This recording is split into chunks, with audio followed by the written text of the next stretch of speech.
Hello everyone, we're talking about the blood of Jesus, and let's continue to see the power of the blood of Jesus and the work that the blood of Jesus has done for us. Let's read again Leviticus 17 verse 11 that states, "For the life of the flesh is in the blood, and I have given it to you upon the altar to make an atonement for your souls, for it is the blood that maketh an atonement for the soul." And so God had instituted the shedding of blood in order to receive atonement. What is atonement? Let's try and understand this word.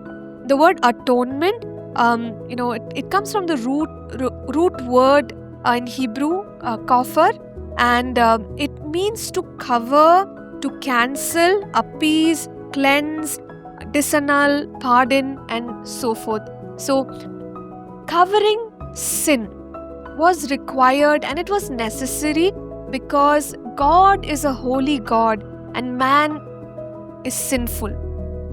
So it's impossible to approach a holy God with sin. There needed to be the covering of sin in some way.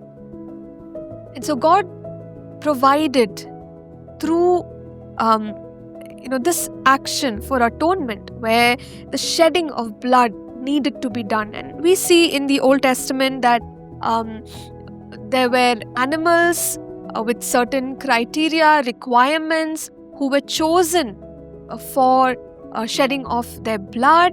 And then we also observe that the high priest would go into the presence of God once a year on the Day of Atonement and sprinkle the blood of these animals in order to appease God's wrath and also to come into His presence or receive God's presence.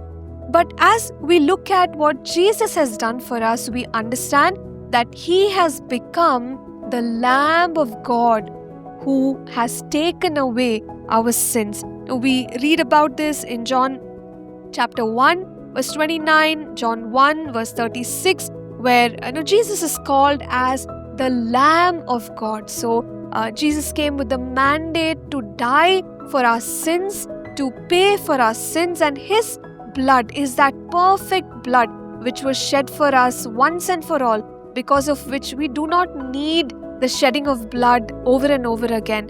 The reason people had to keep doing that was because it wasn't perfect. Those sacrifices were not perfect. But we look at Jesus, He was a blemishless lamb, spotless and blemishless, as the Apostle Peter puts it in 1 Peter chapter 1. And so this is the work of Jesus for us. He brought us redemption, as Ephesians chapter 1 and verse 17 tells us. And this redemption through His blood also brings our forgiveness.